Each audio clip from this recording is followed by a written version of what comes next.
शहर की लुगाई गांव को आई। मधु शहर में रहने वाली पढ़ी लिखी मॉडर्न लड़की है। वो और पवन साथ कॉलेज में पढ़ते थे। धीरे धीरे उन दोनों में प्यार हो गया। पर पवन गांव में रहने वाला एक साधारण सा लड़का है।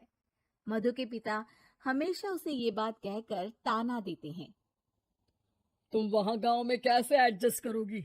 शादी करके तुम गांव तो चली जाओगी, पर अपनी सारी मॉडर्न सोच और चीजें यहाँ शहर में ही रख कर जाना। ये सुनकर मधु को बहुत गुस्सा आता है। तो क्या हुआ अगर वो लोग गांव के हैं? मैं वहां जाकर उस घर को बिल्कुल शहर की तरह बना दूंगी। शाम होते ही मधु पवन को वीडियो कॉल करती है। अच्छा हुआ तुमने वीडियो कॉल कर लिया।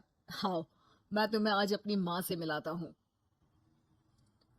अरे बिट्टू, क्या कर रहा है? ये क्या है? दूर करना इस टुनटुने को। जाने कौन दिख रहा है इसमें तो।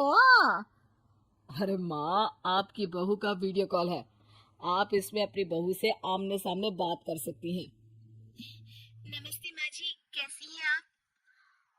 और अच्छा का ये बहू ने अपने कान में क्या लगाया है? जो कैसे झुमके हैं? झुमके नहीं माँ जी, इन्हें ईयरफोन्स कहते हैं। इससे सामने वाले की आवाज और अच्छे से आती है। मैं आपको भी ला कर दूंगी। अरे नहीं नहीं, हमें नहीं ना चाहिए। हमारे कान बिल्कुल ठीक है। हाँ।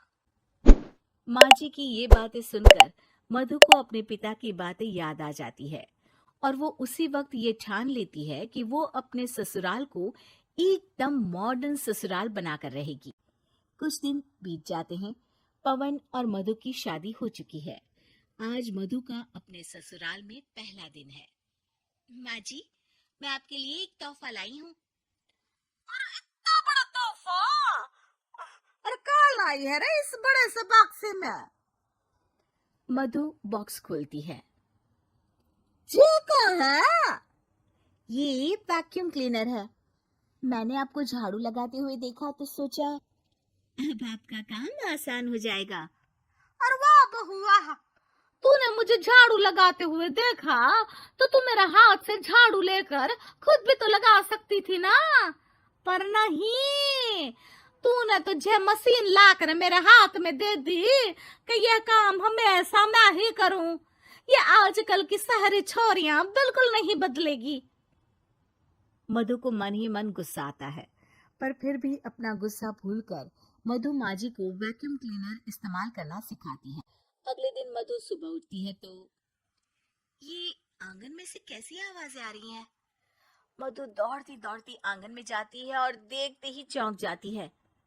अरे माँ जी, ये आप क्या कर रही हैं?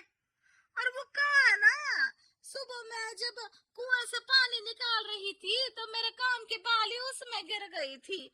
तो ये तेरा वैक्यूम ना सारी चीजें अपनी तरफ खींच लेता है ना, तो मेरी बाली भी तो निकाल ही देगा। उसी की कोशिश कर रही हूँ, पर न जाने क्यों अब ये चालू ही नहीं हो रही तेरी मशीन। अब वो चालू होगी भी नहीं, पर अब कुएं में से पानी निकाल क्यों रही थी? अरे कमाल करती हो ना बहू। पीने के लिए पानी क्या तेरे मायके से लाऊं मैं? अरे कुएं से ही तो निकालना पड़ता है। हाँ, पीने के लिए पानी और वो भी कुएं से। मधु दिमाग लगाती है और थोड़ी ही देर में घर में वाटर प्यूरिफायर लगवा देती है। ये देखिए माँ जी, इसमें बस एक बार पानी भर देंगे तो नल में पानी साफ होकर बाहर आएगा। अरे वाह रे बहू, ये तो बहुत ही बढ़िया चीज है। रात हो जाती है। मधु जैसे ही प्यूरिफायर का नल चालू करती है तो वो अचानक से फट जाता है और सब जगह पानी पानी हो जाता है।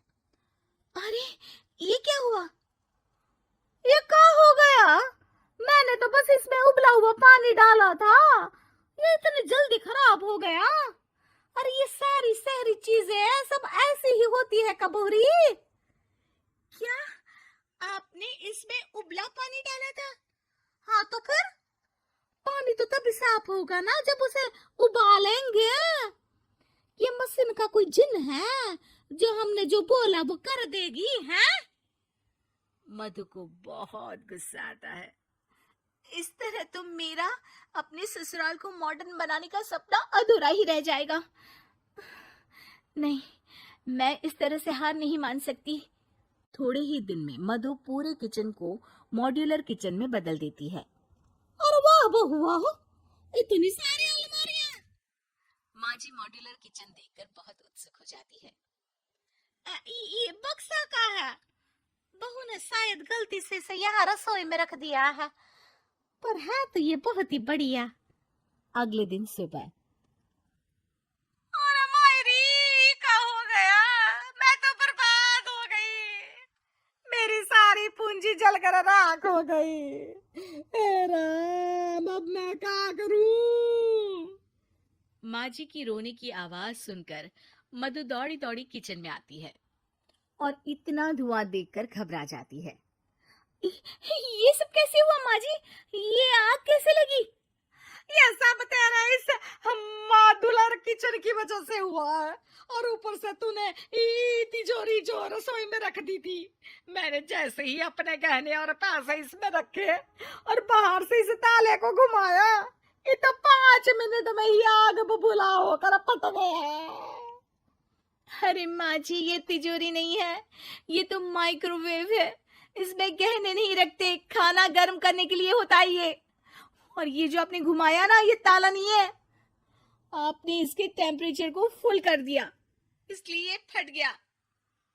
माँ जी और जोर जोर से रोने लगती है।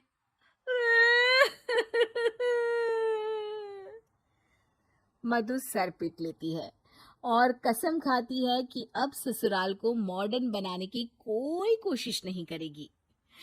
मुझे माफ कर दीजिए माँ जी, आप जैसी हैं वैसी ही ठीक है। मधु को अपने पिता की कही बात याद आ जाती है और मधु वापस घर और किचन को पहले जैसा ही कर देती